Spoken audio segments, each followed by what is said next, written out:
Here am I asking why women did not write poetry in the Elizabethan age, and I'm not sure how they were educated, whether they were taught to write, whether they had sitting rooms to themselves, how many women had children before they were out of the nursery, at 15 or 16 very likely. Women cannot write the plays of Shakespeare. Page 71. And without being Dr. Johnson or Goethe or Carlyle or Voltaire, one may feel, though very differently from these great men, the nature of this intricacy and the power of this highly developed creative faculty among women. One goes into the room, but the resources of the English language would be much put to the stretch, and whole flights of words would need to wing their way illegitimately into existence before a woman could say what happens when she goes into a room. The rooms differ so completely. They are calm or thunderous, open to the sea, or the contrary, give on to a prison yard, are hung with washings, or alive with opals and silks, are hard as horsehair or soft as feathers. One has only to go into any room in any street for the whole of that extremely complex force of femininity to fly in one's face. How should it be otherwise?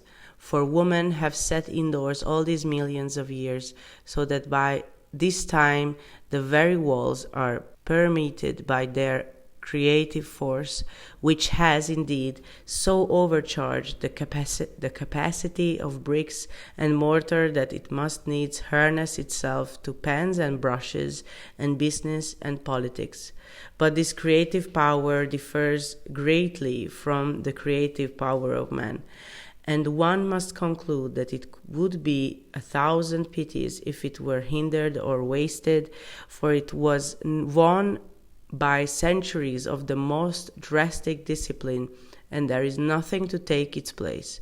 It would be 1,000 pities if women wrote like men, or lived like men, or looked like men, for it two sexes are quite inadequate. Considering the vastness of variety of the world, how should we manage with one only? Ought not education to bring out and fortify the differences rather than similarities? Page 86. Here, then, Mary Benton ceases to speak. She has told you how she reached the conclusion, the prosaic conclusion that is necessarily to have 500 a year and a room with a lock on the door if you are to write fiction or poetry.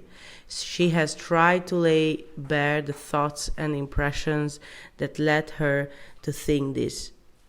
She has asked you to follow her, flying into the arms of a beetle, lunching here, dining here, drawing pictures in the British Museum, taking books from the shelves, looking out of the window. Page 88. Intellectual freedom depends upon material things. Poetry depends upon intellectual freedom. And women have always been poor, not for 200 years merely, but from the beginning of time. Women have had less intellectual freedom than the sons of Athenian slaves. Women then have not had a dog's chance of writing poetry. This is why I have laid so much stress on money and the room of one's own. Page 93.